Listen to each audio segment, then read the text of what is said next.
বিসমিল্লাহির রহমানির রহিম। আসসালামু আলাইকুম। যমুনা গার্মেন্টস ট্রেনিং সেন্টারের পক্ষ থেকে আমি রাজু খান আপনাদেরকে স্বাগত জানাই। যমুনা গার্মেন্টস ট্রেনিং সেন্টার একটি নির্ভরযোগ্য প্রতিষ্ঠান। যমুনা গার্মেন্টস ট্রেনিং সেন্টার, এখানে গার্মেন্টস মেশিনের সাহায্যে পুরুষ ও মহিলাদের কাজ শেখানো হয়। কাজ শেখানোর পরে বিভিন্ন ফ্যাক্টরিতে চাকরির জন্য সহযোগিতা করা হয়। যিনারা দেশ এবং দেশের বাইরে গার্মেন্টস মেশিনের সাহায্যে নিজেকে অপারেটর হিসাবে তৈরি করে বাইরে যেতে চান, জর্ডান এবং আলজেরিয়াতে যেতে চান, আপনারা নির্দ্বিধায় চলে আসতে পারেন। এখানে আসে কাজ শিখুন আর অপারেটর হন, বেকারত্ব দূর করুন। এখানে থাকা খাওয়ার সুব্যবস্থা আছে ইনশাল্লাহ।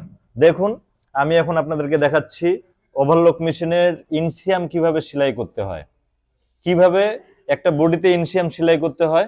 দেখুন, এই যে নিলাম, এইভাবে ইনসিয়াম সেলাই করতে হবে অল্প সময়ের মধ্যে, বেশিক্ষণ সময় দেওয়া যাবে না। যমুনা গার্মেন্টস ট্রেনিং সেন্টারে এখানে আমি যেটা মনে করি অল্প সময়ের মধ্যে, কয়েকদিনের মধ্যে নিজেকে অপারেটর হিসেবে দাবি করতে পারবেন ইনশাল্লাহ। এবং বেশি সময় নষ্ট না করে আপনারা চলে আসুন যমুনা গার্মেন্টস ট্রেনিং সেন্টারে, আসে কাজ শিখুন, অপারেটর হন আর নিজে স্বাবলম্বী হন। ধন্যবাদ সবাইকে, ধন্যবাদ।